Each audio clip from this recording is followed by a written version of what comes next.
আশা করি যেহেতু অনেক ওলামায়ে কেরামদের মধ্যে চেয়ারম্যান, আমাদের ওইদিকে চেয়ারম্যানরা এই সমস্ত কাজ করতে গিয়ে পয়সা খায়।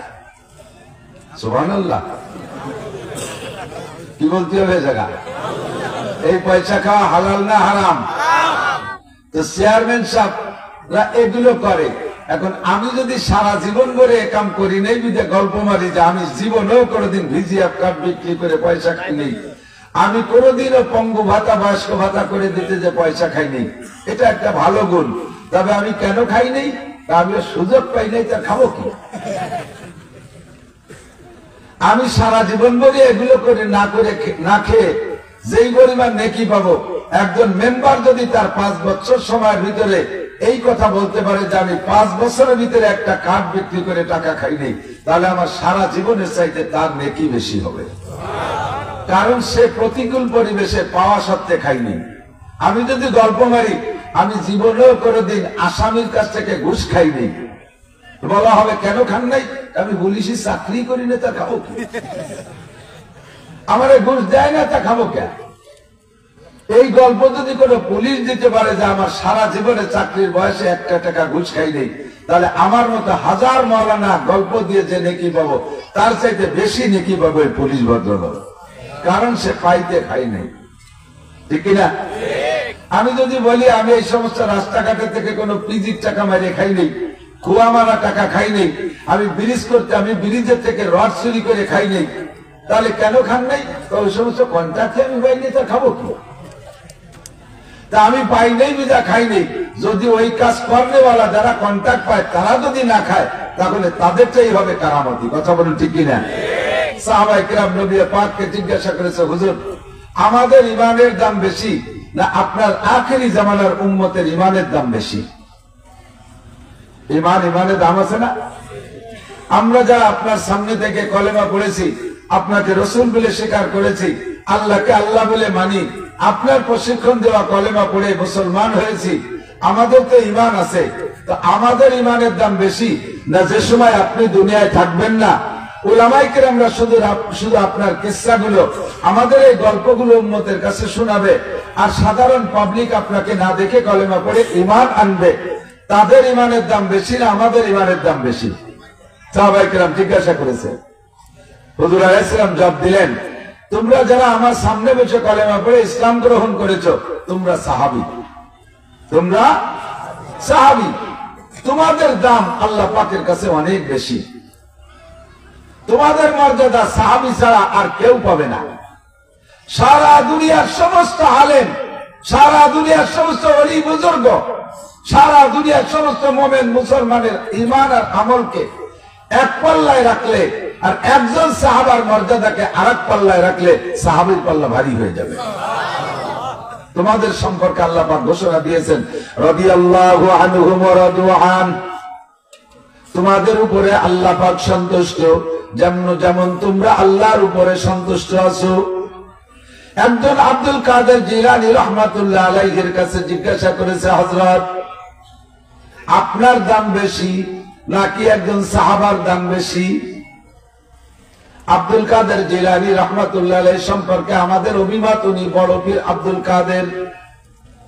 এক সময় মানুষের আকীদা এমন ছিল, বড় পীর আব্দুল কাদের জিলানীর নাম যদি বিনা ওযু থেকে উচ্চারণ করে তাহলে তার গলা কেটে পড়ে যায়। কথাটা সম্পূর্ণ মিথ্যা, তবে মানুষের আকীদা ওনার উপরে অনেক বেশি ছিল। আব্দুল কাদের জিলানী রাহমাতুল্লাহ আলাইহি জিজ্ঞাসাকারী ভদ্রলোককে ধমক দিয়ে বলে, বাবা আর কখনো এমন শব্দ উচ্চারণ করবে না। কোথায় সাহাবা, কোথায় আব্দুল কাদের জিলানী? আল্লাহর রাসূলের 100 লক্ষ সাহাবার 1 নম্বর আবু বকর, 2 নম্বরে ওমর, 3 নম্বরে ওসমান, 4 নম্বরে আলী, এমন করে সিরিয়াল দিতে দিতে 1,24,000 রোল নাম্বার যেই সাহাবার সবে মাত্র আল্লাহর রাসূলের কাছ থেকে কলেমা পড়িয়া চলে গেছে, আর দেখা হয় নাই। এমন একজন নিচু মানের সাহাবা যেই ঘোড়ার পিঠে চড়ে, ওই ঘোড়ার নাকে চলমান অবস্থায় নাকের মধ্যে যে ধুলা যায় আর আসে, ওই ধুলার যে দাম আমার মতো 1000 আব্দুল কাদেরেরও সে দাম হবে না। কাজেই এমন উদ্ভট প্রশ্ন কখনো করবা না। সাহাবায়ে কিরাম বললেন, হুজুর আল্লাহ পাক আমাদের এমন সম্মান দিয়েছে, আমরা শুকর আদায় করি, তবে ঈমানের প্রশ্নে আমাদের ঈমানের দাম বেশি না আখিরি জামানার উম্মতের ঈমানের দাম বেশি? আমার নবী জবাব দিলেন, ঈমানের প্রশ্নে জবাব নাও। তোমরা যারা আমার সামনে থেকে কলেমা পড়ে ইসলাম আর ঈমান গ্রহণ করেছো, তোমাদের ঈমানের চাইতে আমার আখিরি উম্মতের ঈমানের দাম 100 গুণ বেশি। তোমরা অনুকূল পরিবেশে আসো, তোমরা আমার চেহারা দেখে দুর্বল হয়ে যাও, আমার থেকে 32,000 আমার থেকে 3200 অলৌকিক ঘটনা তোমরা দেখেছো। চন্দ্র দ্বিখণ্ডিত করে তোমাদেরকে দেখাইছি, আমি আঙ্গুলের ইশারা দিলে গাছটা মরমর করে উঠে চলে আসে, আমার কাছে আসে, গাছটা কলেমা পড়তে বলতে। রাস্তা যে হাঁটলে পাহাড়ে আমারে সালাম দেয়, তোমরা নিষ্কালে শুনেছো। আমি রাস্তা যে হাঁটলে পাথরে আমারে সালাম দেয়, তোমরা এ কথা এই সমস্ত ঘটনা শুনেছো, দেখেছো। আমি গাছতলা শুয়ে থাকলে সাপে আমাকে ফনা ধরে বাতাস দেয়, আমি হরিণের বাচ্চা, হরিণের বাচ্চাকে হরিণকে আমি হরিণের জামিন হইয়া হরিণকে ছেড়ে দেই, বাচ্চাকে দুধ খাওয়াই আবার ফিরে চলে আসে আমার কাছে। এই ঘটনাগুলো সব দেখে তোমরা ঈমান আর ইসলাম গ্রহণ করেছো। আমার আখেরি উম্মতরা এর একটাও দেখবে না, শুধু উলামায়ে কিরামের কাছে শুনবে আর অন্তর থেকে বিশ্বাস করবে। কাজেই তাদের ঈমানের দাম তোমাদের ঈমানের চেয়ে 100 গুণ বেশি। তোমাদের আমলের চেয়ে তাদের আমলের দাম 100 গুণ বেশি। নবী পাক বলেন, মান তামাসসাকা বিসুন্নতি ইনদা ফাসাদে উম্মতি ফালাহু আজরু মিয়াতি শাহীদ। যে সময় সুন্নাতগুলো মুসলমানদের নিজেদের অলসতার কারণে বিলুপ্ত হতে থাকবে, আমার দিক যুবকরা লক্ষ্য করো, আমি বুড়োদের ওয়াজ করি না কোন সময়, আমি যুবকদের ওয়াজ করি, কারণ বুড়োরা এমনি ভালো হয়ে গেছে, চোখের পাওয়ার কমে গেছে, হাঁটুর বল কমে গেছে, বাহুবল দুর্বল হয়ে গেছে, আগের মতো শক্তি নাই, পা একটা কবরে চলে গেছে, চাকা একটা পাংচার হয়ে গেছে, কাজেই দুর্বল হয়ে এখন ইমানদার হইতে আমলদার হইতে বাধ্য। শেখ সাদি রহমাতুল্লাহ আলাইহি রাস্তা দিয়ে হেঁটে যায়, যাওয়ার পথে দেখে এক বুড়ি, এ বুড়ি একেবারে ছোট কুজো হয়ে গেছে, বুড়ির মাথার চুল পাইকে সব সাদা। এই বুড়ি আয়না ধরে দেখে, যখন দেখে যে মাথার চুল সব সাদা, তখন ওনার মনের মধ্যে একটু খারাপ লাগতেছে। চুল কালো হলে তো ইয়াং হওয়া যায়, চুল কালো হলে ইয়াং হওয়া যায়, তো শরীরের অন্য জায়গায় শক্তি বানাইতে না পারলেও কমপক্ষে চুল কয়টারে তো কালো বানাতে পারি। এই জামানার মতো প্রসাধনী ছিল না, হাড়ির পাশার থেকে কালি একটু আইনা কলার পাতার পিছনে রাইখা সরিষার তেল দিয়ে মাখাইয়া মলম বানাইয়া বুড়ি আয়না ধরে চুলে মাখায়। একেবারে সারা মাথার চুল কালো করে বেড়াইছে, কিন্তু বুড়ি এমন সোজা হয়ে গেছে, সোজা হওয়ার ক্ষমতা নাই। শেখ সাদি কবি মানুষ, বুড়িরে দেখে একটু হেসে দিয়ে বলে, এক বুড়ি বসি রং ঘষি ঘষি কালো করছিল কেশ, এক বুড়ি বসি রং ঘষি ঘষি কালো করছিল কেশ, কহিলাম ওগো বুড়িমা তোমার বুদ্ধি তো আছে বেশ, পাকা চুল কালো হইবে হয়তো কালো রং মাখাইলে, কুজপিত তবু হবে না কো সোজা হাজারো মালিশ দিলে। বুড়ি তুমি ইয়াং হওয়ার জন্য, যুবতী হওয়ার জন্য মাথায় কালি মাখাইতেছো, কালো রং মাখাইলে চুল কালো হবে, কিন্তু এমন কোন মলম নাই, মালিশ নাই যাতে তোমার মাজা সোজা করা হবে। ইয়াং হওয়ার জন্য শুধু চুল কালো হইলেই হবে না, ইয়াং হওয়ার জন্য মাজাও সোজা করা লাগবে, তোমার মাজা সোজা করার কোন মলম নাই। এবার বুড়ি শেখ সাদিরে জবাব দেয়, ও সাদি আমি কোন বুড়ি তা তো তুই জানিস না, সিংহের মতো শক্তি সাহস সব হয়ে গেছে গত, কোন মতে আজ বেঁচে আছি ভাই খ্যাপশিয়ালের মতো।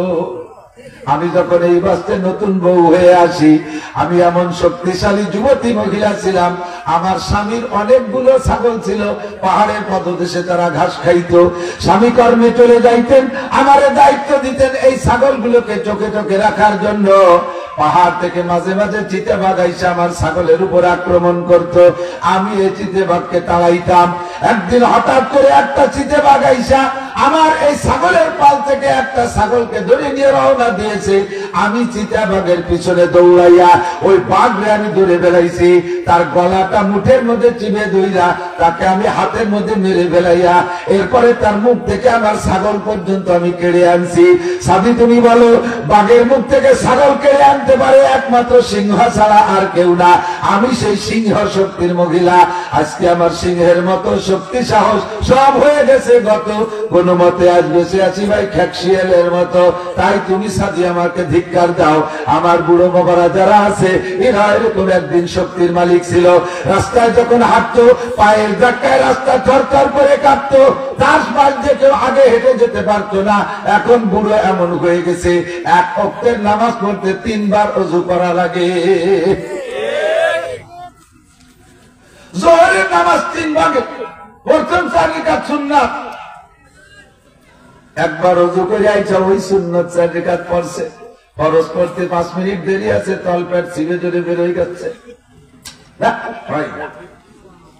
কেন কি হয়েছে? ওযু ছুটে গেছে।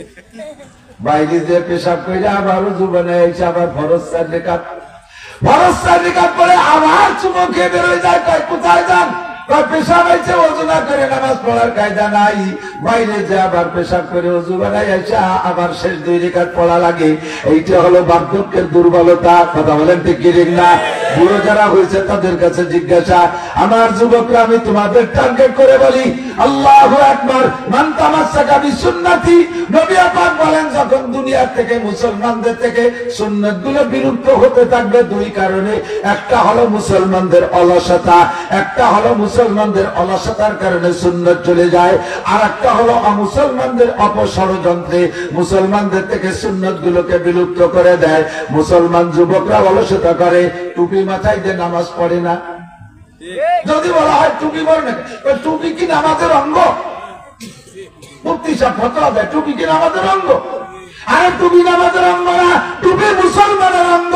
মুসলমানের ইউনিফর্ম, মুসলমানের জাতীয় পোশাক। সেনাবাহিনীতে চাকরি করতে গেলে ক্যাপ পরা লাগে, সেনাবাহিনীতে চাকরি করতে গেলে কেস পরা লাগে, সেনাবাহিনীতে চাকরি করতে তাদের সব ইউনিফর্ম ফলো করা লাগে, সরকারি যত পোশাক আছে সব পরা লাগে। যদি সে জায়গা তুমি ক্যাপ পরা ছাড়া ডিউটি করো, তোমার চাকরি চলে যাবে, তোমাকে চাকরিতে রাখবে না। কাজেই সেখানে চাকরি করতে যদি ক্যাপ পরা লাগে, আল্লাহর সৈনিক তোমাদের নাম রাখা হয়েছে উলাইকা হিজবুল্লাহ।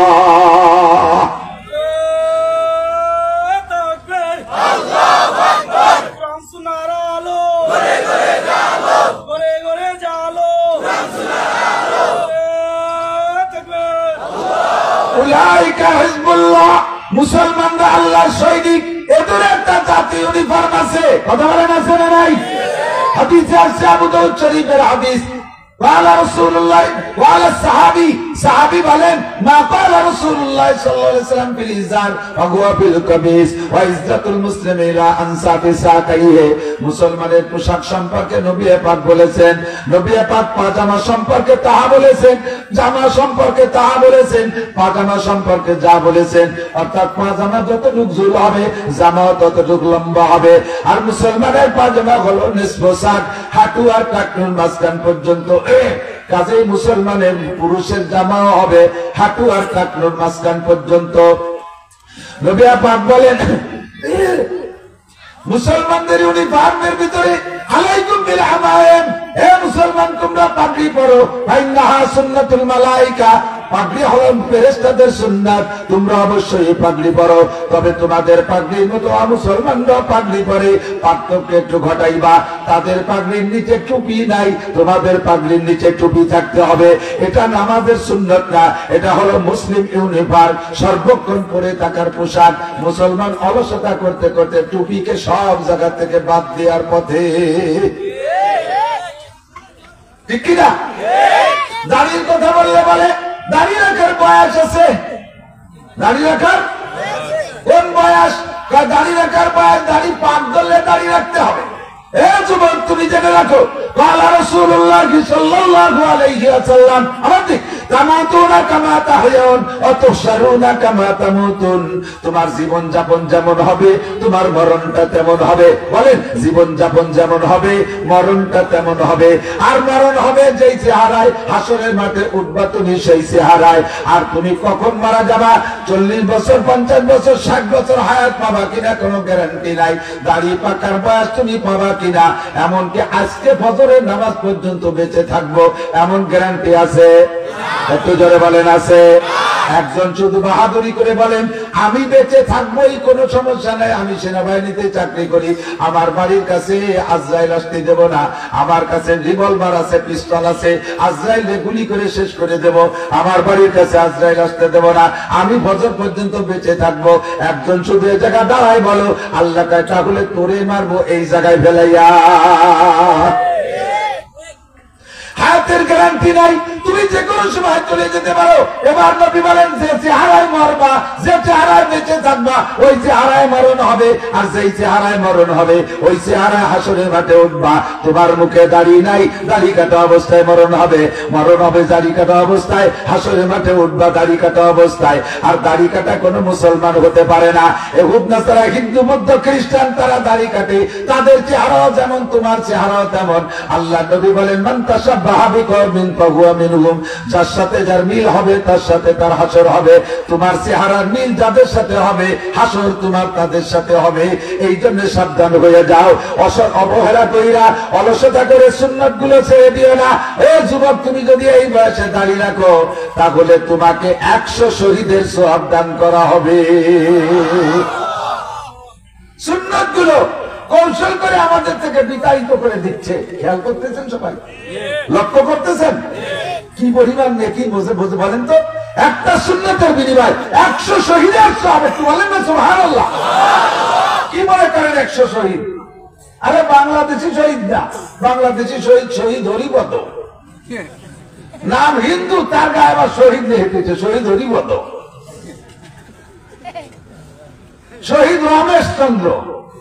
ধরে কান্নে নাউজুবিল্লাহ। শহীদ শব্দ এদের নামের সাথে লাগাইয়া শহীদ শব্দকে কলঙ্কিত করে। একমাত্র মুসলমান ছাড়া কেউ শহীদ হতে পারে এইরকম শহীদ না ওই সাহাবায়ে কিরামদের শহীদের।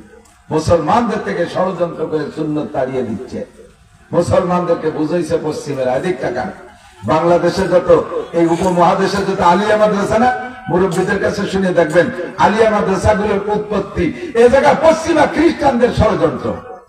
যখন দেখছে এদেশে তারা আসছে যে এদেশের মানুষ ধর্মপ্রাণ, মাদ্রাসা করা শুরু করছে, এরা মাদ্রাসা শিক্ষার মাধ্যমে দিন শেখে। এই মাদ্রাসা দেখে আইসা ভারতের ভিতরে আলিগড়, এই মাদ্রাসার প্রধান যিনি ছিলেন সৈয়দ আহমদ বেরেলভী, তাকে এসে বুঝাইছে যে হুজুর আপনাদের আলিয়া, আপনাদের এই মাদ্রাসায় সুন্দর লেখাপড়া হয়, ছেলেরা আদর্শ শেখে, ভদ্র হয়, নম্র হয়, সালাম শেখে, সবকিছু সুন্দর। এত যোগ্য ভদ্র ছেলেগুলো যদি সাথে আরেকটা জিনিস শিখতো তাহলে আপনাদের ধর্ম প্রচারের জন্য সুবিধা হইতো। সেটা কি? ইংরেজি ভাষা, ইংলিশ ইন্টারন্যাশনাল, সারা দুনিয়া ইংলিশ বোঝে। আপনারা এই মাদ্রাসা শিক্ষার ভিতরে ইংলিশের একটা সাবজেক্ট যদি ঢুকান তাহলে ইংলিশ শিখে এই কোরআন হাদিস তারা ইংলিশ ভাষায় ইংল্যান্ডে যাইয়া বিশ্বের প্রান্তে প্রান্তে দাওয়াত দিতে পারবে। সুন্দর করে বুঝাইছে, স্যার সব বুঝে ফেলাইছে। কিন্তু উনি বললেন আমার তো ইংলিশ টিচার নাই, তা পড়াবে কে? বললেন যে আমরা টিচার দেব। টিচার দেবে কারা?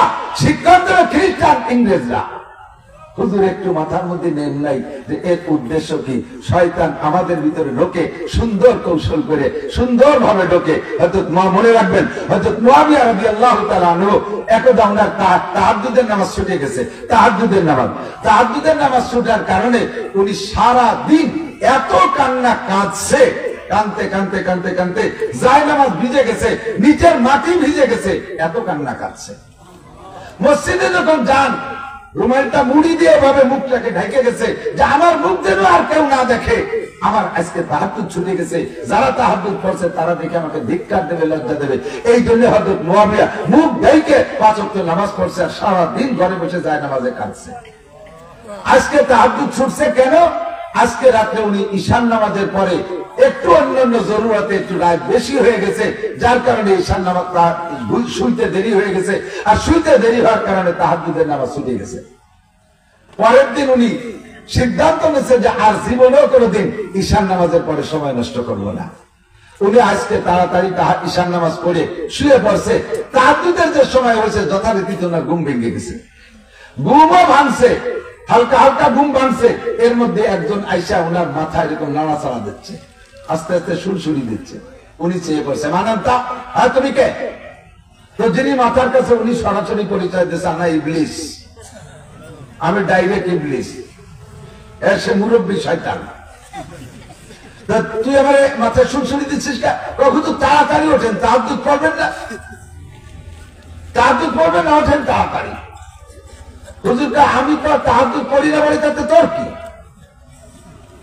তুই না আমার তাহাজ্জুদের থেকে গাফেল রাখবি, ঠেসে ঠেসে ঘুমাই দিবি, তুই আমার তাহাজ্জুদের জন্য ডাকিস কে? হুজুর একথা পরে বলবো, আগে পড়েন দিদি, আগে উঠে তাহাজ্জুদ পড়েন। তো মুআবিয়া বলতেছেন, না তুই না বললি তোর কথা আমি তাহাজ্জুদ পড়বো না, কি জানো তোর লাভ আছে এর মধ্যে, তোর কি জানো ইন্টারনেট আছে, না কইলে আমি পড়বো না। হ্যাঁ উনি না বললে, শয়তান না বললে মুআবিয়া তাহাজ্জুদ পড়বে না, আবার উনি তো তাহাজ্জুদ পড়বেই। পেছে বেড়াই দিয়েছে শয়তানকে, শয়তান কাছে জীবনে এরকম বেকায়দায় পড়িবে। তো বলতেছে যে হুজুর একটু পড়েন, যেখানে আগে বল তারপরে পড়বো। তো উনি বলতে, শয়তান বলতেছে, হুজুর গত রাত্রে তাহাজ্জুদ পড়ছিলেন? কয় না, গত রাত্রে আমার অরিজিনাল ডিউটি যেটা সেটা গত রাত্রে পালন করছি, আপনাদেরকে তাহাজ্জুদ থেকে বিরত রাখার দায়িত্ব আমার, এই তাহাজ্জুদ পড়তে দেবেন এটা হলো আমার দায়িত্ব, এই কাজ হলো গত রাত্রে করছি, তাতে আপনার তাহাজ্জুদ পড়তে দেয়নি। হয়তো আজও তো সেই ডিউটি পালন করবি, আজ ডাকিস কে? কয় যে হুজুর গত রাত্রে আপনার তাহাজ্জুদ ছুটার কারণে, গত রাত্রে তাহাজ্জুদ ছুটে যাওয়ার কারণে আপনি সারাদিন ভরে যে পরিমাণ কান্নাকাটি করছেন, তাতে একটানা 30 বছর তাহাজ্জুদ পড়েও আপনি ওই মর্যাদায় যাইতে পারতেন না, সারাদিন কান্নাকাটি করে যে মর্যাদায় চলে গেছেন। আমার যে কি লস হয়েছে তা তো বলার মতো না। এই জন্য আমি শয়তান আর কোন গুনাহ থেকে তওবা না করলিও এর থেকে তওবা করছি যে আপনার কোনদিন তাহাজ্জুদ মিস হতে দেব না। শয়তানের শয়তানি বুঝে উঠা বড় কঠিন, ইবাদতের মাধ্যম দিয়ে আমাদেরকে ক্ষতি করে। শয়তানের শেখা, হুজুর তাহাজ্জুদ পড়বেন না? কয় পড়বো। তো পানি কি গরম পানি না ঠান্ডা পানি? কেন তা জিজ্ঞেস করিস কেন? কয় হুজুর আপনি বুজুর্গ মানুষ, একটু যদি গরম পানি বানায় দিতে পারি তাহলে কিয়ামতে আপনার দেওয়া একটু লাভ হবে, এই জন্য পানিটা আমি গরম বানায় করে দিতে চাই। তো হুজুর কয় না, তোর এদের বিশ্বাসটা তুই পানির ভিতরে পেশাব করে টরে নাপাক পানি আনি, তোর পানি আমি দেবো না। তো কয় না হুজুর আপনার সামনে আমি আপনার পানি দিয়ে গরম করে দিই। ঠিক আছে কর। হুজুর ভাবলেন যে আজকে শয়তানটা একটু কাজে লাগাই, ওরা তো কাজে লাগাতে পারি না, তো কাজে লাগাইছে, গরম পানি করে দিয়েছে। এবার হুজুর হুজুর পানিটা আমি ঢেলে দিই? না না না, না হুজুর একটু দিই। হুজুর চিন্তা করতেছে শয়তানটা একটু কাজে লাগাই, ওরা একটু কাজে লাগাই। তো হুজুর পানি ওর গায়ে ঢেলে দিয়েছে, হুজুর বানাইছে সুন্দর করে। এরপরে বলতেছে, হুজুর নামাজ কি ঘরে পড়বেন না মসজিদে? কারণ মসজিদই পড়বো। জিজ্ঞেস করিস কেন? হুজুর আমি একটু কাঁধে করে আগায় দিতাম। না না না, তোর কাঁধে উঠবো না, তুই আবার কোন ময়লা টয়লার ভিতরে নিয়ে ফেলাই দিবি। হুজুর আল্লাহর কসম পরিষ্কার জায়গা দিয়ে নিয়ে জায়গা মতো পৌঁছে দেবো, কোনো নাপাক জায়গা ফেলাবো না। হুজুর চিন্তা করলেন যে শয়তানের গাড়ে উঠি একদিন গল্প দিতে পারবো, তো শয়তানকে চলছি। হুজুর উঠলেন শয়তানের গাড়ে, উঠে তো দোয়া শুরু হয়ে গেছে, আল্লাহ কোন আগান বাগানে না ফেলায়। আস্তে আস্তে নিতে নিতে মসজিদের দরজায় নামাই দিয়েছে, কোন ভদ্রতা কিচ্ছু করে নাই, সম্পূর্ণ ভালো। তো হুজুর নেমে বলতেছেন, তোর তো কোনো কাজ তোর লাভ ছাড়া করিস নে, আজকে কি লাভ করলি আর আমার কোন জায়গা ঠকালি কদি? কয় যে হুজুর একা একা যদি ঘুম ভাঙতেন তাহলে আপনি ময়দানে গিয়ে কাফেরের সাথে যুদ্ধ করার নেকি পাইতেন। রাতে যখন কঠিন ঘুম আসে, ওই ঘুম শীতকালে দিন গায়ে থেকে লেপ কম্বল ছড়াইয়ে উঠা ময়দানে যে যুদ্ধ করা চাইতে একটু কম না। কথা বলেন না কেন? তো ময়দানে যে যুদ্ধ করে কাফেরের সাথে লড়াই করলে যে নেকি পাইতেন, একা একা ঘুম ভাঙলে সেই নেকি পাইতেন। আমি আপনাদের সজাগ করে দিছি, ওই নেকিটা পাইতে দিলাম না, লস করাই দিছি। হুজুর পানি যদি নিজে গরম করতেন তাহলে আলাদা একটা পুরস্কার পাইতেন, আমি গরম করে দিছি, ওই নেকি নিতে দেইনি। 3 নম্বরে হুজুর যদি নিজে হাতে করতেন আলাদা একটা পুরস্কার পাইতেন, সেটা থেকে বঞ্চিত করে দিছি, আমি ওযু বানাই দিছি। 4 নম্বরে ঘর থেকে মসজিদে হেঁটে আসলে কদমে কদমে নেকি পাইতেন, ওই নেকি থেকে মিস করে দিছি, আমি ঘাড়ে করে আগাই দিছি। হুজুর কয় জীবন তোর গাড়ে ওঠো না শয়তান, শয়তান কয় ঠগি অনেক জায়গা ঠগি, কিন্তু আপনার কাছে বিশ্লেষণ দিয়ে জম্মের ঠকা ঠকলাম, নাহলে আরো বহুদিন এই আকাম করতে পারতাম। শয়তান এমন সুন্দর সেকেলে আসে, আর শয়তান তো শুধু জিন না। কোরআন শরীফ সূরা নাস পড়েন, قل أعوذ برب الناس ملك الناس إله الناس من شر الوسواس الخناس الذي يوسوس في صدور الناس। শয়তান এসে মানুষের সিনার মধ্যে ওয়াসওয়াসা দেয়, মিস্টার ইবলিসও যেমন দেয়। আল্লাযী ইউসওয়িসু ফি সুদুরিন নাস, এই ওয়াসওয়াসা দেয় দুই প্রকারের শয়তান, মিনাল জিন্নাতি ওয়ান নাস। বলেন মিনাল জিন্নাতি ওয়ান নাস, জিন শয়তান আর ইনসান শয়তান, মানুষ শয়তান আর জিন শয়তান। জিন শয়তান এমন করে বিভিন্ন জায়গায় কৌশল করে আসে, আপনি যখন নামাজে দাঁড়াবেন দেখবেন চট করে আপনার সামনে বা ডাইনে আইসা এত বড় পাগড়ি বেঁধে একজন আসছে, বিশাল জুব্বা পরে আসছে, আইসা নামাজে দাঁড়াইছে, দেখা দেখি মনে হয় যেন বড় পিসাব চলে আসছে, কিন্তু নামাজের পাশে দাঁড়াইয়া এমন আকাম করে আপনার নামাজের ভিতরে আপনার মনটাকে নামাজের মধ্যে রাখতে দেয় না। ওই লোকটার দিকে নজরটা ফিরে ফেলে, মনটা ওই লোকের দিকে ফিরে ফেলে, নামাজের মধ্যে এমন ভঙ্গিতে রুকু করে, এমন ভঙ্গিতে সিজদা করে, এমন ভাবে পিঠটা উচ্চ নিচা করে, আপনাকে সেদিক মনোনিবেশ দিতেই হবে। বুঝবেন যত বড় পাগড়ি পরে আসুক ওইটা মানুষ না, ওইটা হলো শয়তান। আরে বাসা ইবলিসে আদম রোয়াস পাঁচ বাহার দস্তে নশায়দ দাদে দস কারে শয়তানি কুনাত না নশওয়ালি বরওয়ালি কাস্তেল আনাত বরওয়ালি। আল্লাহু আকবার। শয়তান বহু সময় ওলির বেশ ধরে আসে, শয়তান অনেক রূপ ধারণ করে আসে, চ্যানেলের বড় বক্তা হইয়া আসে, চ্যানেলের বক্তা হইয়া একেবারে তৌরাত জাবুর ইনজিল কুরআন সব মুখস্থ করে আইসা হাজার হাজার হিন্দুরে ঠকায় দেয়, খ্রিস্টানদেরকে তর্ক করে ঠকায় দেয়, হাজার হাজার হিন্দুদেরকে মুসলমান বানায়, একেবারে ফালতু মিথ্যে কথা। এই লোকটা চ্যানেলে আইসা হাজার হাজার লক্ষ লক্ষ যুবকদেরকে বেঈমান করে ছাড়তেছে, উলামায়ে কেরামের থেকে আকীদা সরাইয়া ওর দিকে আকীদা নিয়ে যাইতেছে। ডক্টর সাহেব, ইঞ্জিনিয়ার সাহেব সারা দুনিয়ার যুবকদেরকে তার দিকে মনোনিবেশ। ভালো করে মনে রাখবেন, লোকটা যদি সুন্নতি বক্তা হয় তাহলে তার পোশাকের ভিতরে পরিবর্তন ঘটাইতে পারতো। বছরের পর বছর, যুগের পর যুগ ধরে চ্যানেলে বয়ান করতেছে, আজও সে প্যান্ট শার্ট টাই কোট ছাড়তে পারে নাই। কথা বলেন ঠিক না? বুঝবেন এগুলো মানুষ শয়তান। শয়তান পশ্চিমে খ্রিস্টান এসে তার স্যার হুজুর আমি পাক মাস্টার দেবো, ইংলিশ মাস্টার। মনে আছে নাকি? আলিয়া মাদ্রাসা শুরু, আমি ইংলিশ মাস্টার দেবো।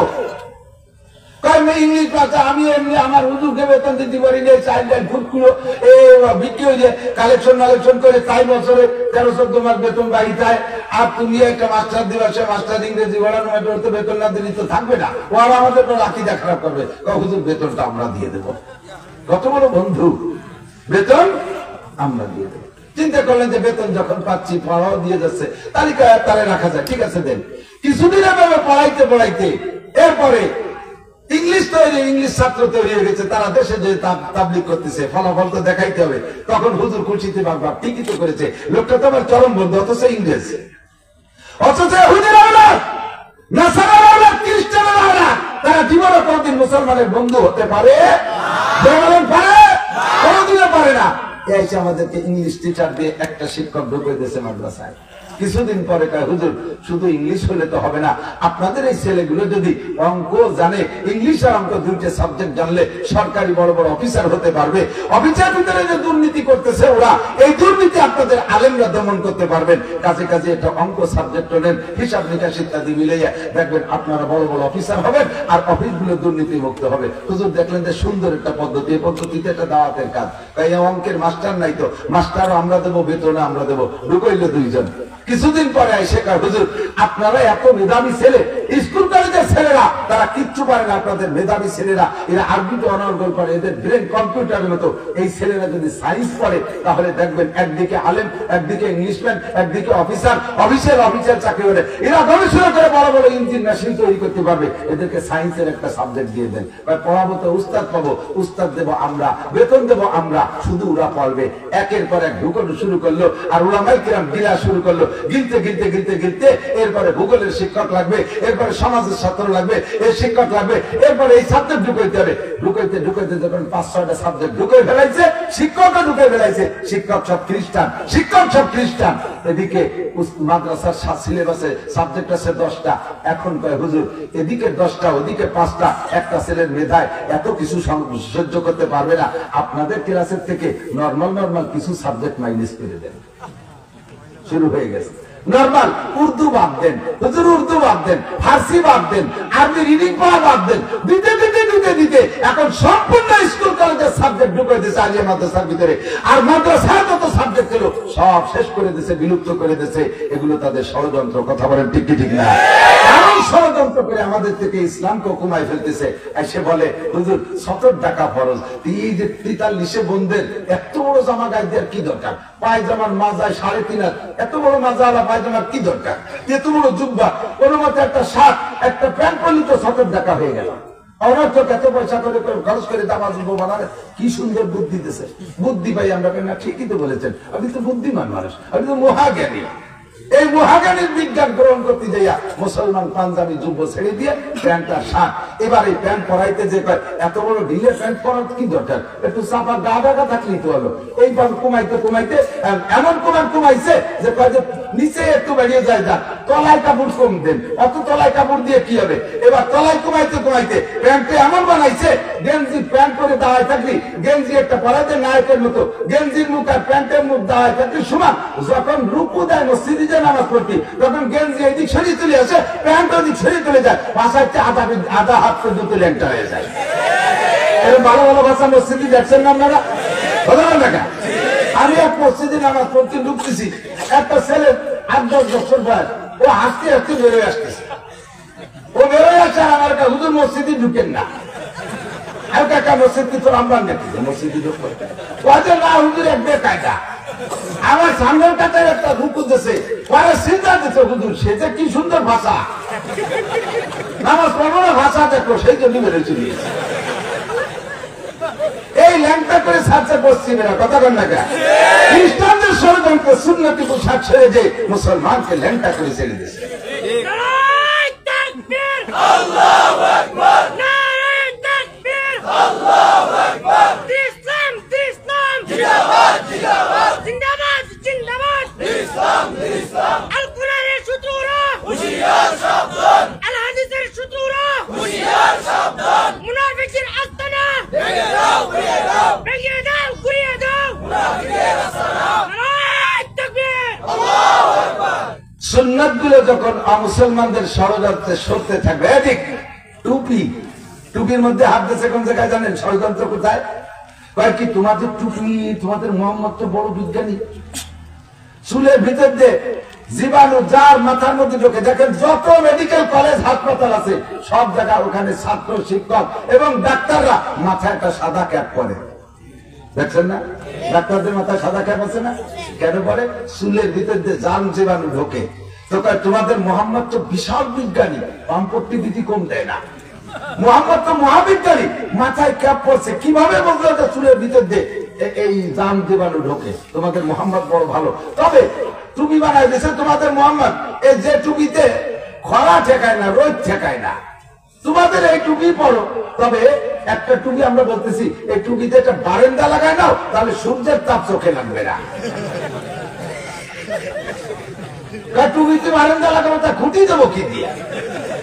খুঁটি দেওয়া লাগবে না, শক্ত হাতবোর্ড দিয়ে এখানে তুমি কি বলে বকরুম দিয়ে বানাবা, তাহলে খুঁটি দেওয়া লাগবে না। কি সুন্দর ভাস্করের বুদ্ধি, বুঝছেন না কথা? আসলে তো সামনে বারান্দা দিলে কি হয়?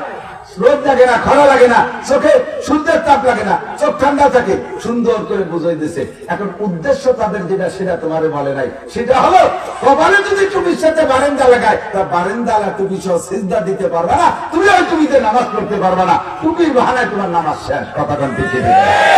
কত ষড়যন্ত্র করে আমাদের থেকে সরাইছে। এই মুহূর্তে যদি একটা সুন্নতে পর আমল করেন 100 শহীদের সওয়াব। হে আমার প্রাণপ্রিয় বন্ধু যুবকরা, আর যেন কোনদিন মাঠে ময়দানে চড়ায় খালি মাথায় দেখি না। তোমার জাঙ্গেটার খবর আছে, জাঙ্গে কোন জায়গায় তা হারাই যায় না, মোজাগুলা হারায় না, তোমার টুপিটা কেন হারায়? জাঙ্গিরা তোমার হারায় না, মোজা তোমার হারায় না, শার্টটা তোমার হারায় না, প্যান্টটা তোমার হারায় না, তোমার গেঞ্জিটা হারায় না, তোমার মাথার থেকে টুপিটা কেন হারাবে? মুসলমানের টুপি হবে ইউনিফর্ম। এই টুপির ষড়যন্ত্র করছে, আমরা সব ষড়যন্ত্র বুঝে বেড়াইছি। আর জীবনে কোনোদিন বারেন্দালা টুপি ব্যবহার করব না। এর নাম রাখছে ক্যাপ, ইংরেজিতে কি রাখছে? এই ক্যাপ বা পালানসুয়া, টুপি হবে মাথায়। কথাটা ঠিক না? সুন্দর করে বুঝাইছে। এই যে তোমাদের দাঁতের ভিতরে যে ময়লা না, এই ময়লা তোমরা যে দাঁত চাট মাঝে অতি সাফ হয় না। আমরা আবিষ্কার করছি সুন্দর করে ব্রাশ, সুন্দর এর ভিতরে আল আছে, ভিতরে ডলা দিলি ভিতরে ময়লা সাফ করে। আর এই বিরাজ দিয়ে দাঁত মাজতে গেলে শুধু বিরাজ দিয়ে গোষ্ঠের স্বাদ পাওয়া যায় না, এর জন্য আমরা পেস্ট বানাই দিছি, ক্লোজা, পেন্সোডেন্ট। এই দিয়ে যদি মাখায় ঘষা দাও, গুলগুল করে মুখ বেড়ে ফেনা হয়ে যায়। মাস্তো মজা, দাঁতও সাফায় বেশি। এত সুন্দর করে বুঝাইয়া যার ডানা কাটা এক যাক যুবতী মহিলা ডানা কাটা পরিদের টেলিভিশনের ভিতরে এত সুন্দর করে অ্যাড দেয়, যুবকরা আত্মা কালায় যায়। যখন কোনো জাতটা ভেটছি মানে তখন ওরা ভেসতে চলে যায়। কথা বল, এই কোন ব্যাপার পেট্রোলের বিরাসের অ্যাডে এমন ভক্ত হয়ে গেছে, আমার দুঃখ লাগে, আফসোস লাগে। আলেম তার পকেটে মেসব খুঁজতে পাওয়া যাবে না। দেখাইতে পারবেন? কয়েকজনে মেসাক দেখাতে পারবেন? একটু দেখে হাজার খানিক মানুষের মধ্যে কলম ও মেসাক মেসাক আচ্ছা ঠিক কয়জন? 1 2 3 4 5 6 8 9 20 22 39। এই হাজার খানিক মানুষের ভিতরে হয়তো 50 জনের পকেটে মেসাক গেল কোথায়? গেল কোথায় মেসাক? মুসলমান মনে রাখবা, 1 কোটি টাকাতে যদি কোন যদি বিরাজ কিনতে পাওয়া যায়, 1 কোটি টাকা দামের যদি বিরাজ হয়, আর তোমার পেস্টের দাম যদি 1 লক্ষ টাকাও হয়, লাখ টাকার পেস্ট দিয়ে আর 1 কোটি টাকার বিরাজ দিয়ে যদি দাঁত মাজো, আল্লাহর কসম একটা নেকিও হবে না। উলামায়ে কেরাম কোরআন হাদিস নিয়ে সাক্ষী, একটা নেকিও পাবা না।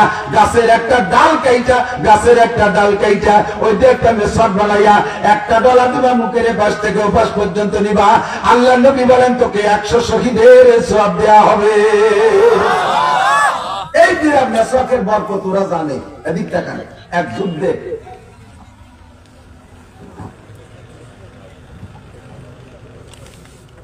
কষ্ট হচ্ছে, আমি তো অপরিজনের কথা বলছি, একটু মনে রাখেন। একটা সুন্নাতের পর আমল করাইতে পারলে, গতকাল কোন জায়গা যেন বয়ান করছি, আমাদের ড্রাইভার সাবসেই থেকে যাইয়েই মেসওয়াক কিনে ফেলাইছে। আমি বড় তৃপ্তি পাইলাম যে কমপক্ষে একজন মানুষের হাতে আমি মেসওয়াক ধরাই দিতে পারছি। কিয়ামতে আমি এর প্রতিদান পাবো। পাবো কি পাবো না? আল্লাহু আকবার। সাবধান, সতর্ক থাকবেন। আল্লাহ, এই মেসওয়াক আমল করা কত সহজ। মুজাহিদিনদের একদল যুদ্ধে গেছে, কাফেরদের সাথে যুদ্ধ। আজিব আজিব ওয়াকিয়া। এখন এই সমস্ত কিসসা, পুরন কিসসা করা লাগে না, নগদে আল্লাহ তাআলা কিসসা তৈরি করে দিচ্ছে। কতক্ষণ বললে বহুত বলতে পারবো, একটা গল্প বলে আমি চলে যাই ওয়াজের দিকে। আল্লাহ, মুজাহিদিনদের একদল কাফেরদের সাথে যুদ্ধ হচ্ছে। প্রতিদিন এমনি সর্বকালে মুসলমানের সংখ্যা কম, যুদ্ধের সৈনিকের দিক দিয়ে মুসলমানের সংখ্যা কম। বদরের যুদ্ধে মুসলমান 313 আর কাফেররা 1000, এমন করে সব দিন বৈষম্য চলছে। এই যুদ্ধে মুসলমানের সংখ্যা কম, কাফেরের সংখ্যা বেশি।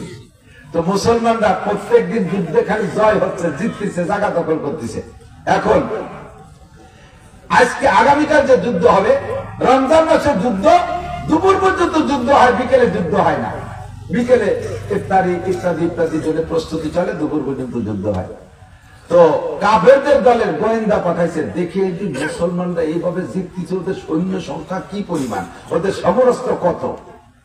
তো মুজাহিদরা দুপুর পর্যন্ত যুদ্ধ করে জোহরের নামাজের পরে একটু ইস্তেরাহাত, কাইলুলার পরে আসরের পরে যাইয়া একদল খানা ইন্তজাম করে, আর বাকিরা সবাই ঘুরে ঘুরে একটু মেসওয়াক করে, একটু তাসবিহ তাহলিল করে, এক একজন এক এক আমল করে।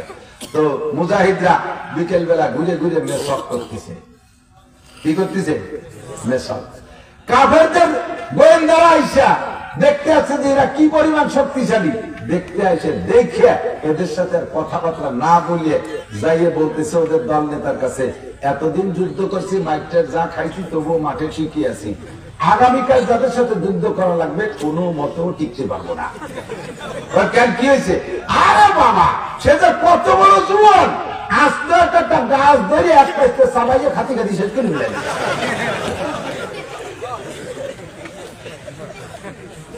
এরা মেসাক করে, মেসাক সাবাই, আল্লাহ তাদের নজরে দেখা দিচ্ছে আস্ত গাছ উঠে সাবাই খাইয়ে শেষ করতেছে।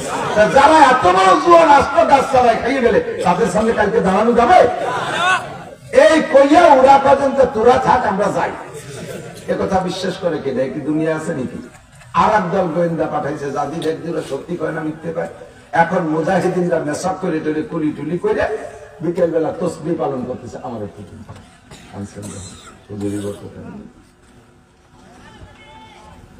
মুজাহিদিনরা বিকেল বেলা তসবিহ শেষ করার পরে, না মেসাক শেষ করার পরে, এরপরে তসবিহ হাতে নিয়ে তসবিহ পড়তেছে। আল্লাহ এ হাতে করে নিয়ে তসবিহ পড়তেছে। পরে যে দল আইছে, এরা দেখি ওদের সাথে কথাবার্তা না বলে দল নেতারা বলতেছে তোমরা কয়জন থাকো, আমরা যাই। কেন? কালকে যাদের সাথে লড়াই করা লাগবে, ওরা যা বলছে কি দেখছে তা জানি না। আগের দল আমরা দেখে আসলাম সবখানি পাহাড় সুতোই দেখে নাড়াচাড়া করছে। বলেন না সুবহানাল্লাহ, আল্লাহু আকবার। মুজাহিদ ঈমান আর ইসলামের সাথে থাকলে আল্লাহ পাক এইটাই বলে দেয়, ইয়াকুম মিনকুম ইশরুনা সাবিরুনা ইয়াগলিবু মিয়াতাইন। তোমরা যদি ঈমানই বলে বলিয়ান হইয়া 20 জন মুসলমান ঈমানদার দাঁড়িয়ে থাকতে পারো, আল্লাহ কোন কামানের কথা বলে নাই, আল্লাহ কোন অস্ত্রের কথা বলে নাই। আল্লাহ একটা অস্ত্রের কথা বলেছেন, অস্ত্রটার নাম হলো ঈমান। বলেন অস্ত্রের নাম কি? ঈমানই বলে বলিয়ান হইয়া 20 জন যদি দাঁড়িয়ে থাকতে পারো, 200 জন কাফের যত দামি অস্ত্র আনুক তোমাদের সামনে তারা টিকতে পারবে না। মেসাক আর তাসবিহ এই বরকত দেখিয়া ওরা এবার ষড়যন্ত্র লাগাইছে, এই মুসলমানের হাতে থেকে মেসাক সরানো যায় কিভাবে, ঢুকাই দিছে বিরাট, মেসাক বিলুপ্ত হয়ে গেছে। ঢুকাই দিছে মুসলমান যুবকের গলায় স্বর্ণের চেন, হাতের থেকে তসবিহ শেষ করে দিছে। সোনার যুবক, সোনার বাংলার যুবক গলায় সোনার চেন পরিয়ে সোনার কাম করে, রাতের বেলা দাঁড়ায় দাঁড়াইয়া বক্তাকে গাড়ি ডাকাতি করে। হাতের থেকে তসবিহ শেষ, গলার ভিতরে সোনার মালা, পকেটের থেকে মেসাক শেষ, পকেটের ভিতরে ঢুকাই দিছে বিরাট। নারী আর পুরুষ সকলের বাড়ি বিরাট আছে, মাদ্রাসার ছাত্রদের বিরাট আছে। জিন্দেগিতে বিরাট ব্যবহার করি নাই, আর মরণকাল পর্যন্ত বিরাট ব্যবহার করবো না। এই দোস্ত আজ 30 বছর পান খাই, আল্লাহ রহমতে শুধু মেসাক ব্যবহার করি। এখনো মেসাক করার পরে বুঝবেন না যে আমি কোনোদিন পান খাইছি কিনা। দাঁত এমন সাদা রাখা সম্ভব রেগুলার মেসাক করলে। কথা বলেন ঠিক কি ঠিক না? বলতে গেলে সারা রাত কেটে যাবে। হয়তো তোমরা যে বসে বসে দিচ্ছি ওই ভাত খাও, ওতে তো পেটে চাপ লাগে, পেটে খালি থেকে যায়, খাওয়াই পেট ভরে না। তাহলে কি হয়েছে খালি বারো পেট ভরে? ওই সোজা হয়ে টেবিলের পর ছুঁয়ে খাবা, দেখবা যে একেবারে বোতল ভরি ফেলেছে। গলা শোনার গিলবা কোন জায়গা বাঁধবে না। এই করে সুন্নতি দস্তরখান সরাই দিয়ে টেবিল ঢুকে দিয়েছে। যে জায়গায় যাবেন ওই শয়তান শয়তান, মানুষ শয়তানে হত্যা, তারা খ্রিস্টান, ওরা আমাদের বন্ধু হতে পারে না। ওদের ষড়যন্ত্রে মুসলমানদের থেকে সুন্নত গুলো সব বিলুপ্ত হয়ে যাচ্ছে, ঠিক কিনা? বসে পেশাব করো, নাড়িতে চাপ লাগে, শেষে ভিতরে পেশাবখানি খেয়ে যায়, ক্লিয়ার হয় না। তাহলে কি হলে ক্লিয়ার হয়? দাঁড়াইয়ে গরুর মতো সেনাই দিবা, পরিষ্কার হয়ে সাপ হয়ে যাবে। কথা বল না কে? এই দাঁড়াই পেশাব করা শিখেছে। কয়লা রাসূলুল্লাহ সাল্লাল্লাহু আলাইহি ওয়াসাল্লাম লা তাবুলু কায়মান, নবী পাক বলেছেন দাঁড়িয়ে পেশাব করিস না। ওয়ালা তাস্তাকবিরুল কিবলাতা ওয়ালা তাস্তাদবিরুহা, তিরমিজি শরীফের হাদিস। হুজুর বলেন কিবলামুখী হইয়া এবং কিবলার দিকে পিঠ ফিরাইয়া পেশাব পায়খানা করিস না, দাঁড়িয়ে খাইয়ে পেশাব করিস না। এখন মেডিকেল সায়েন্সের বিজ্ঞানীরা গবেষণা করে পেয়েছে নবী পাকের সুন্নতের মধ্যে লাভ বেশি, ওই সুন্নত তর্কের মধ্যে লস বেশি। দাঁড়িয়ে তারা আবিষ্কার করেছে বিজ্ঞানীরা, মেডিকেল সায়েন্সের, দাঁড়িয়ে পেশাব করলে চোখের পাওয়ার কমে যায়, চেহারার লাবণ্যতা কমে যায়, গনোরিয়া হয় বেশি, কিডনি মাইর খায় বেশি, এরপরে সেক্স পাওয়ার দুর্বল হয়ে যায়, এরপরে ডায়াবেটিস হয় দাঁড়িয়ে পেশাব করার কারণে। দেখেন কয়েকজন আলেমের ডায়াবেটিস আছে আর কয়েকজন অফিসিয়ালের ডায়াবেটিস আছে, কয়েকজন পাবলিকের ডায়াবেটিস আছে। আপনারা পাবলিকরা কৃষক ক্ষেত খামারে কাজ করেন, আপনারা জায়গায় বসে বসে পেশাব করেন, খুঁজে দেখেন যত জেনারেল শিক্ষিত, উচ্চ শিক্ষিত, অফিসিয়াল, আদালতাল, এদেরকেই ডায়াবেটিস বেশি। আল্লাহর রহমতে পাবলিক ডায়াবেটিস একেবারেই কম, ঠিক কি ঠিক না? আপনারা সুন্নতের পরামর্শ করেন, আল্লাহ তার বরকত আপনাদেরকে দিয়ে যাচ্ছে। ঠিক কিনা? যেমন জাগতিক লাভ তেমন পরলৌকিক লাভ। একটু দাড়ি এদিকে আসেন, দাড়ি রাখলে বুড়ো দেওয়া যায়, এটা কিন্তু মহা বিপদ হয়েছে। সেদিনকে এক জায়গা থেকে খবর পেলাম, ছেলেরে আব্বাই বলতেছে তুই এই বয়সে দাড়ি রাখলি কে? 25 বছরে কলেজে পড়া, বিশ্ববিদ্যালয়ে পড়া ছেলে দাড়ি রাখছে, আব্বা হয়তো দাড়ি রাখে নাই। তার খারাপ লাগতেছে, বাবার সামনে ছেলের দাড়ি। মাতে ছেলেরে কয় তোর বাপ হয়তো সাবালে করে না, তুই বুড়িয়ে গেলি কে? ওর বাপের বয়স 60, হয়তো দাড়ি রাখে নাই, তা বলে না বলে রয়েছে। তোর বাপ হয়তো সাবালে করে না, তুই বুড়িয়ে গেলি কে? যুবক স্বামী দাড়ি রাখছে, স্ত্রীতে তারে কয় তোমার আমার বর কাকার মতো দেখা যাচ্ছে। স্বামী স্ত্রীতে যদি দাঁড়িয়ে রাখা, স্বামী যদি পরচার মতো দেয়, আর কি দাঁড়িয়ে রাখা যায়? কত বড় বিপদের মধ্যে পড়ে গেছে। ও দোস্ত, দাঁড়িয়ে রাখলে ইয়াং হয়। দেখেন চাকরি করতে গেলে তার দাড়ি সহ পুলিশ ডিপার্টমেন্টে দাঁড়াইলে নেয় না, আর্মিতে গেলে নেয় না, কোন ডিপার্টমেন্টে নেয় না। এখন কি বলা হয়, পাবলিক ফাংশনে যত ইন্ডাস্ট্রি আর কোম্পানি চাকরি আছে, সে জায়গাও দাঁড়িয়ে রাখলে চাকরি নেয় না। কিন্তু দাড়ির ভিতরে দাড়ি রাখার মধ্যে সম্মান বেশি না কাটার মধ্যে সম্মান বেশি? বলেন না, দাড়ি রাখতে আরাম না কাটতে আরাম? কাটতি খবর আছে, কাটতি বিশাল কষ্ট। এই যে একটু মোস্টস কাটি, ভালো রেজাল্ট দিয়ে কাটি, তাই তো ব্যথা করে। আর পুরো মুখটারে চাষে যদি আপনি নাপিতের দোকানে ভালো পয়সা দিয়ে পার্টি না হন, শেষরা বলেন তো যারা পয়সা দেয় না, কৃপণ প্রার্থী হন, তাহলে আপনার নাপিত কিন্তু ভালো বেলেট দিয়ে দাড়ি সাফ করে না। আরে বেলেন যে মুখ চাষতিছে, শব্দ হচ্ছে, কি ছাগলের চামড়া শুনি ঠিক, মুখ লাল হয়ে গেল, কথা কই না, টাকা দেবানে মাত্র 10টা। আর নতুন বিলেট, যেই বিলেট দিয়ে মুখ চাষতিছে সেই বিলেট দিয়ে আরো 3 জনের শেভ করে 5-6 জনের বগল সাফ করছে, তারপরে ওর মুখ ধরছে, মুখ লাল করে ফেলাচ্ছে। কথা কর না কেন? ঠিক না? মুখ লাল হয়ে গেছে, বর্ষা মুখ শীত করে যখন গলার দ্বারে পৌঁছায়, আমার তো ভয় লাগে যে আল্লাহ ওদের চিন্তারে যে কুরবানির সামনে সেখানে মারি নেই, তাহলে জমি হয়ে যাবে জায়গায়। আর দাড়ি রাখা হয়ে গেছে, ঠিক না? দাড়ি কাটার পরে 1 দিন বা 2 দিন পরে দাড়ির একটু মুখ বেরোয় না, দাড়ি চাষি বেরোনোর পরে, হলক করার পরে ওই মুখ দিয়ে যে জায়গায় ডলা দেবেন, কোন জায়গায় ডলা দেবেন তা বলতেছি, যে জায়গায় ডলা দেবেন তার সালসামা উঠে যাবে। আর এই সুন্নতি মহাব্বতের, এই মহাব্বতের স্পঞ্জ দাড়ি, এই যে কাকির সাথে একটু মুখ মিশিয়ে কাকিও খুশি হবে, করে। তাহলে সুন্নত তরকের মধ্যে শান্তি না, সুন্নত আমলের মধ্যে শান্তি। এটা বলে না সুন্নত তরকের মধ্যে শান্তি না আমলের মধ্যে শান্তি। জাগতিক ভাবে চোখের সামনে দেখা দেবো, সুন্নতের পর আমল করনেওয়ালা সম্মান বেশি, সুন্নত তরক করনেওয়ালা সম্মান কম। বড় ভাই বয়স 40, বড় ভাই বয়স কত? 40। প্যান্ট দাড়ি চাই, ঝোঁস চাইছে, একেবারে প্যান্ট শার্ট টাই কোট করে ক্লিন করে টরি ইয়াং হয়ে গেছে। ছোট ভাই হুজুর মানুষ, তার বয়স 25, এত বড় দাড়ি। 2 ভাই একসাথে দোকানে যাই, দেখেন দোকানে ভিড় হয়ে গেছে, 2 ভাই গেছেন, ছোট ভাই দাড়িওয়ালা 25 বছর বয়স, বড় ভাই 40 বছর দাড়ি নাই। 2 ভাইয়ের সাথে দোকানদার কি আচরণ করবে?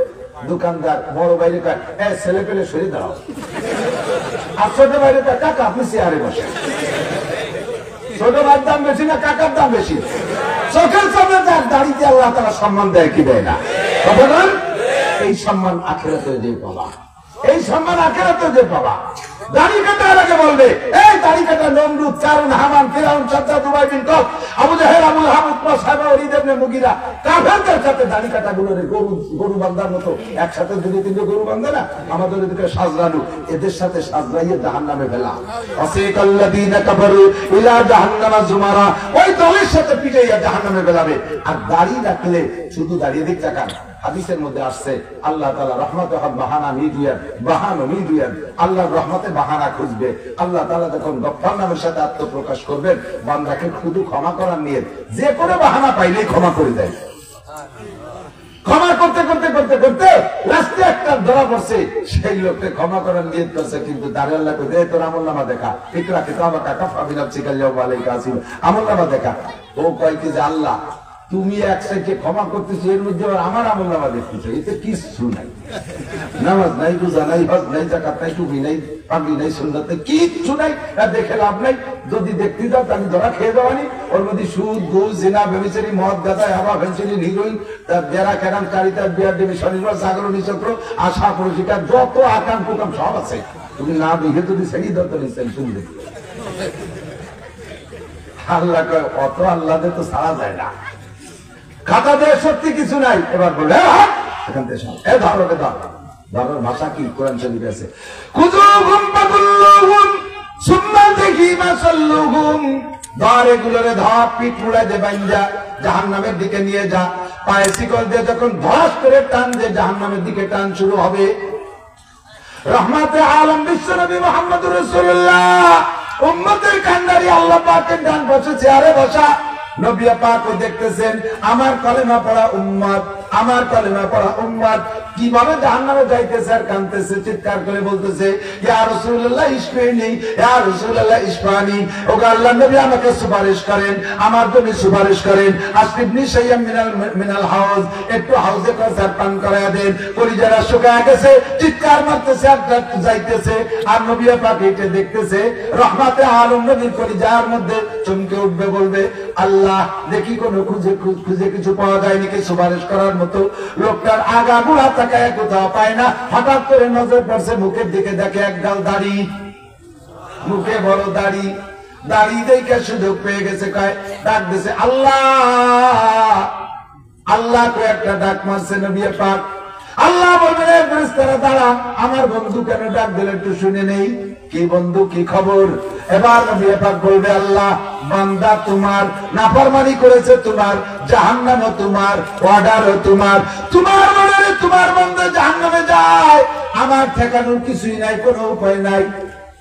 তবে আল্লাহ দাড়ি আমার সুন্নাত, আমি রাখতে বলেছিলাম, আর তোমার বান্দার মুখে আমার সুন্নতি দাড়ি দেখতেছি।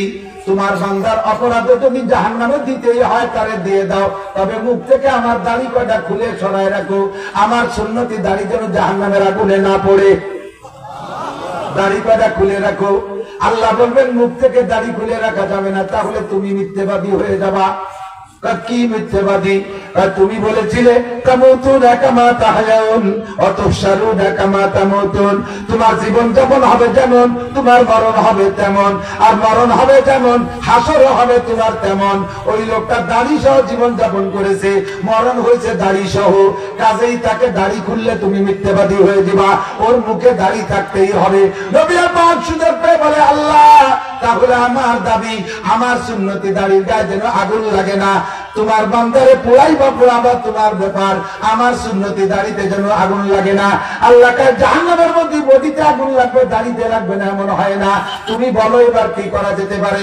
নবী পাক বলবেন আল্লাহ তোমার রহমতের অভাব নাই, আমার অনুরোধ আমার সুন্নতি দাড়ির ওসিলায় আর তোমার বান্দাকে, আমার উম্মতকে তুমি ক্ষমা করে দিতে হবে।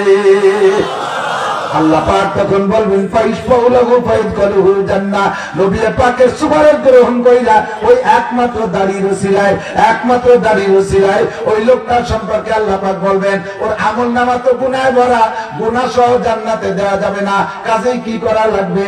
বাদদিন সাইয়্যাতিহি হাসানাত, ওর জীবনের সমস্ত গুনাহগুলো নেকি দ্বারা পাল্টাইয়া দাও। এমন সুযোগ পাইবেন বন্ধু দাড়ির বদৌলতে। তবে দাড়ির একটা পরিমাণ আছে। চার মাযহাবের চার ইমামের মাসআলার মধ্যে অনেক ইখতিলাফ আছে। কেউ কয় ভাবে দান করো, কেউ কয় বুকের পর ছানা বাঁধো, কেউ কয় আমিন জোরে বলো, কেউ কয় তারাবি 8 রাকাত পড়ো, কেউ কয় তারপর জানাজার নামাজের সূরা ফাতিহা বলো, আবার কেউ কয় না এগুলো লাগবে না। চার ইমামের মাযহাবের ভিতরে অনেক পার্থক্য আছে। তবে আবু হানিফা, শাফিঈ, আহমদ, মালিক রাহিমাহুমুল্লাহ চাইরে ইমাম দাড়ির ব্যাপারে একমত। এক মুঠের আগে দাড়িকে দাড়ি বলে না, এক মুঠের আগে দাড়িকে দাড়ি বলে না। আমি মুফতি না, তবে ফতোয়ার কিতাব বহুত মুতালা করেছি। আহসানুল ফতোয়া 3য় খণ্ডের ভিতরে দেখবেন বাবুল ইমামতের মধ্যে মাসালা আসছে। যদি কোন মসজিদের ইমাম সাহেব, যদি কোন মসজিদ মসজিদের ইমাম সাহেব এক মুঠের আগে দাঁড়িয়ে কাইটা সাইটা খাটো করে রাখে, ওই ইমামের পিছনে নামাজ পড়া মাকরুহে তাহরিমি, তাড়াতাড়ি ইমাম চেঞ্জ করতে হবে, নইলে ইমামের দাড়ি বড় করতে হবে। হয় ইমাম দাড়ি বড় করো, নইলে ইমাম চাকরি ছাইয়ে দাও, তোমার কারণে মুসল্লিদের নামাজ নষ্ট হচ্ছে। এক মুঠের আগে দাঁড়িয়ে দাড়ি কয় না, খাজনি খাজনি একটুক একটুক দাড়ি, বড় একটুক দাড়িও সে, এর নাম নুস্য দাড়ি, এটা সুন্নতি দাড়ি না। উচিত কথা কবরের মাসি, তাই সিলেট আর একবার হাসি আর না হাসি, কথা বলেন। দাড়ি হবে সুন্নতি দাড়ি, এক ফুটের আগে দাঁড়িয়ে দাড়ি কয় না। আপনাদের দেশের খেতে বেড়া দেয়, খেতে ফসলে বেড়া দেয় না, বেড়া দেয় কারে কারে ঠেকানোর জন্য। এক নম্বরে মুরগি, হাঁস মুরগি ঠেকানোর জন্য, 2 নম্বরে ছাগল ঠেকানোর জন্য, 3 নম্বরে গরু ঠেকানোর জন্য, গরু মহিষ, ঠিক না? যদি হাঁটু পর্যন্ত বেড়া দেন, হাঁটু সমান বেড়া দেন, তাহলে মুরগি হাঁস থাকবে, তবে ছাগল থাকবে না, ছাগলে উঁকি মেরে খাই দেবে। যদি মাজা সমান বেড়া দেন, তাহলে হাঁস মুরগিও থাকবে, ছাগলও থাকবে, যাইতে পারবে না, তবে গরুতে মুখ দিয়ে খাবে, ঠিক না? যদি বেড়ারে বুক সমান দেন, তাহলে ছাগল গরু হাঁস মুরগি সব থাকবে, কেউ মুখ দিতে পারবে না, বুক সমান, ঠিক কিনা? আরে নিচের দিক দিয়ে যেমন বেড়ারে বুক সমান আনলে ছাগল গরু হাঁস মুরগি কেউ বেড়াবে তোমার ফসলের মধ্যে ঢুকতে পারে না। সুন্নতের দাড়ি, ও সুন্নত হলো ইমানের বেড়া, দাড়ি হলো ইমানের বেড়া। এই বেড়া যদি একটুক একটুক করে রাখো, ওর মধ্যে মুরগিও ঢুকবে, ছাগলও ঢুকবে। এই বেড়া যদি আর একটু বড় রাখো, তাহলে ওর মধ্যে মুরগি না ঢুকলে ছাগল ঢুকবে। ও যদি আর একটু বড় রাখো, তাহলে তার ভিতরে গরুও ঢুকবে। এবার বেড়ারে যদি তুমি বুক সমান রাখো, নিচের দিক দিয়ে ক্ষেতের বেড়া বুক সমান, আর তোমার সুন্নতে ইমানের বেড়া দাড়িও বুক সমান। এটা যদি বুক সমান লম্বা হয়, তাহলে তোমার ইমানের ক্ষেতের ভিতরে শয়তান ছোট বড় একটাও ঢুকতে পারবে না। সুন্নতি দাড়ি ইমানের বেড়া। দাড়ি যত বড়, আল্লাহ রহমত ওই লোকটার ভিতরে বিবেক তৈরি হয়। এত বড় দাড়ি নিয়ে পরের মেয়ের দিকে কিভাবে তাকাবো, এত বড় দাড়ি নিয়ে সুদের টাকা কিভাবে হাতে নেব, এত বড় দাড়ি নিয়ে ঘুষের টাকা কিভাবে হাতে নেব, এত বড় দাড়ি নিয়ে মিথ্যে সাক্ষী কিভাবে দেব, এত বড় দাড়ি নিয়ে পরের জমি কিভাবে আইল ফেলবো, এত বড় দাড়ি নিয়ে মিথ্যে মামলা কিভাবে করব, এত বড় দাড়ি নিয়ে মিথ্যে সাক্ষী কিভাবে দেব, এত বড় দাড়ি নিয়ে জিনা ব্যভিচার কিভাবে করব, এত বড় দাড়ি মুখে থাকতে বিড়ি সিগারেট কিভাবে খাবো, কথা বলেন ঠিক ঠিক না? লম্বা দাড়ি ইমানের বেড়া। নিচের দিক দিয়ে বেড়া যেমন বুক সমান, উপর দিক দিয়ে বেড়াও হবে বুক সমান। কথা বোঝা গেছে? কষ্ট হয়ে যাচ্ছে আপনাদের? দৌড়াইতে দৌড়াইতে সারা দিন বলে ভাত খাইনি, তা মনেই নেই। ভাত খাইনি কোনো সময়, তা আমার মনেই নেই। এখন ক্লান্তি আসছে, বুলেটের পাচ্ছি। আল্লাহ পাক আমাদের বুঝার আমল করার তৌফিক দান করুন। এর এক একটা সুন্নতে 100 শহীদের সওয়াব। আমি আজকে একটু হাত দেখতে চাই, একেবারে ইখলাসের সাথে, মুনাফিকি হাত না, দরকার নেই মুনাফিকি হাতে, ইখলাসের সাথে নিয়ত করেন তো আগামীতে আমি সুন্নতি পরিমাণ দাড়ি রাখবো। কে কে আছেন? যাদের আছে তারা না, যারা নাই তারা হাত দেখান। সামনের থেকে সুন্নতি দাড়ি রাখবো, নবী পাকের সুপারিশ দেব, হাউজে কাউসার পান করবো। রাজি আছেন ইনশাআল্লাহ? রাজি আছেন ইনশাআল্লাহ? আহা, মাহফিলটা এত ভালো কবুল হবে আমি বুঝতেই পারি নাই। বলেন আলহামদুলিল্লাহ, মাহফিল কবুল হয়ে গেছে। এই কয়েকজন মানুষ সুন্নতের পর আমল করলে আল্লাহর রহমতে মাহফিল হলো সফল, আমরাও সফল। ছোট্ট একটু ছোট্ট কথা, এদিক দেখান। কুল্লা সেন, আমি আয়াত করছি, তর্জমা না করলে আবার একদল বলবে যে কওমি উলামায়ে কেরাম শুধু সৌজন্যমূলক আয়াত পরে ওয়াজ চলে যা রাখবে। বাস্তবে কথাও তাই। ওয়াজ এখানে করছি, কিছু মুখস্থ করে আসি নেই। এখানে বসার পরে এলাকার জনগণের যেই জিনিসটা মানে তো হবে না ভাই, কালেকশন নেই। যারা ইসরায়েলের দলের তারা আস্তে আস্তে চলে যান, ঢাকা দিনই বসবো যে